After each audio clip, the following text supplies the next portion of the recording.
তো ভাই, ওয়েলকাম সবাইকে নিউজ ভার্সের আরেকটা নতুন এপিসোডে। আমি Arka, welcome to the new video. আজকে নিউজ ভার্সের এপিসোডে শুধুমাত্র টিজার বা ট্রেলার নিয়েই কথা হবে, কারণ একসাথে অনেক টিজার বা ট্রেলার রিলিজ হয়েছে। তো সময় না নষ্ট করে শুরু করা যাক। প্রথমেই আসি থান্ডারবোল্টসের ট্রেলারকে নিয়ে। থান্ডারবোল্টসের ট্রেলারে মেনলি সেন্ট্রিককে দেখানো হয়েছে। সেন্ট্রিকের পাওয়ার বলতে এখানে সেন্ট্রিক হলো মার্বেলের সুপারম্যান, কিন্তু সেন্ট্রিকে যেরকম ভালো পাওয়ার আছে সেরকম অন্যদিকে একটা নেগেটিভ পাওয়ারও আছে, যেটা ট্রেলারে দেখতে পাই। আমরা ট্রেলারে দেখতে পাই সেন্ট্রিকের পাওয়ারের জন্য একসাথে গোটা শহরটা অন্ধকারে চলে যাচ্ছে, আর শুধু তাই নয়, সাথে জ্যান্ত মানুষগুলোকে ছায়াতেও কনভার্ট করে দিচ্ছে। তো এই দুটোই হচ্ছে সেন্ট্রিকের নেগেটিভ পাওয়ার আর পজিটিভ পাওয়ার। এবারে থান্ডারবোল্টসের টিম সেন্ট্রিকের এগেনস্টে লড়বে, যেহেতু অ্যাভেঞ্জার্সের টিম তো আর নেই। বাকি মার্ভেলের বেশিরভাগ মুভি হয় নিউ ইয়র্ক সিটিতে, আর এটাও তাই, নিউ ইয়র্ক সিটিতেই এই মুভির মেন স্টোরি। আর নিউ ইয়র্ক সিটিতে আগে থেকেই আমাদের স্পাইডারম্যান আর ক্যাপ্টেন আমেরিকা বিলং করে। তো হয়তো এই মুভিতে কারো ক্যামিও দেখতে পারি, মানে কিছুটা চান্স আছে।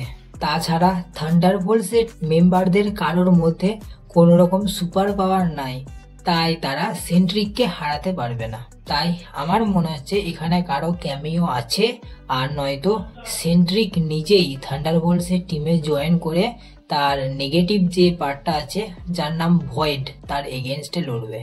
ট্রেলারটা দেখে ভালো লাগছে, বেশিরভাগ জিনিস এতে রিভিল হয় নাই, তো দেখা যাক কি হয়।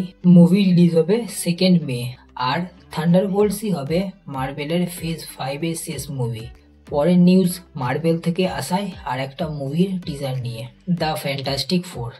এর আগেও অনেক রকম ভিডিও এসেছিল, আর এটাতেও শুধুমাত্র ক্যারেক্টার ইন্ট্রোডাকশনই হয়েছে। ভাই, আসল মার্বেল ফ্যান্সদের ফ্যান্টাস্টিক ফোরের ক্যারেক্টারদের ইন্ট্রোডাকশন দিতে হয় না, আর নাই তাদের সুপার পাওয়ার নিয়ে বলতে হয়। আমরা অলরেডি এর ফার্স্ট পার্ট দেখে বসে আছি, আর এর সেকেন্ড পার্ট যেটা রিবুট ভার্সন এসেছিল, সেটা তো ভগবান জানে কেন এসেছিল, দেখেই বেকার মনে হয়েছিল আর ফ্লপও হয়েছিল। তো এবার দেখবো এর সেকেন্ড রিবুটটা কেমন বানায় মার্বেল।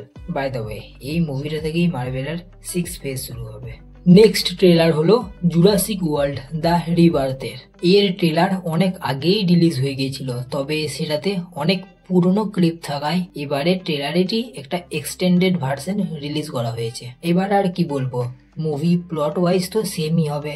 ডাইনোসররা অ্যাটাক করবে, আর আমাদের হিরো হিরোইন এসে গোটা ওয়ার্ল্ডকে বাঁচাবে। মুভির প্লট সেই এক, তবে এবারে ট্রেলার দেখে কিছু আলাদা আলাদা ভাইব আসছে। তাছাড়াও ট্রেলারে অনেক রকম নতুন ডাইনোসর দেখানো হয়েছে। ট্রেলারের প্রেজেন্টেশন খুব ভালো ছিল, আর এর আগে জুরাসিক ওয়ার্ল্ডের সবকটা মুভি চলেছিল, তাই হয়তো এই মুভিটাও চলে যাবে। বাই দ্য ওয়ে, মুভি আসছে 4 জুলাই। পরের ট্রেলার হলো আমার one of the favourite animated movie how to train your ড্রাগনকে নিয়ে। এটারও ট্রেলার এসেছিল অনেক আগেই, তবে এখন এর এক্সটেন্ডেড ভার্সন রিলিজ হয়েছে। বাই দ্য ওয়ে, এর যে অ্যানিমেটেড মুভিটা ছিল সেটা একদম বেস্ট ছিল, আর সাথে সাথে ভালো চলেও ছিল। এবারে দেখবো লাইভ অ্যাকশন মুভিটা কেমন চলে আর কেমন হয়। পরের ট্রেলার হলো মিশন ইম্পসিবল ফাইনাল রেকনিংকে নিয়ে। এই ট্রেলারে আগেকার এমআই মুভিরই সব পুরনো ক্লিপগুলোকে দেখানো হয়েছে, আর শেষে টম ক্রুজের একটা ডায়লগ আছে, আমার ওপর লাস্ট বার ভরসা করে দেখো। মুভি আসছে 23 মে, তো দেখা যাক কি হয়। পরের টিজার হলো একটা সাই-ফাই হরার মুভিকে নিয়ে। যদি মেগান মুভি দেখে থাকো তোমাদের মধ্যে কেউ, তো জানতে পারবে মুভিটা কত বড় হিট ছিল আর কত ভালো ছিল। $12 মিলিয়ন তৈরি হওয়া এই মুভিটা কামিয়েছিল $180 মিলিয়ন। এবারে এই মুভির পার্ট 2 আসছে, যার নাম দিয়েছে মেগার্সরা মেগান 2.0।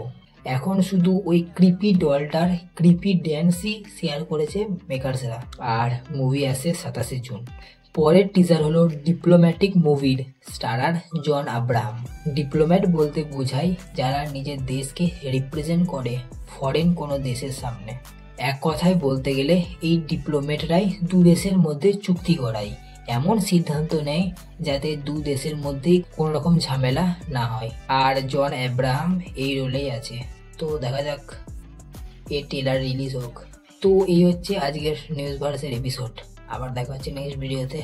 বাই, সাবস্ক্রাইবটা করে দাও।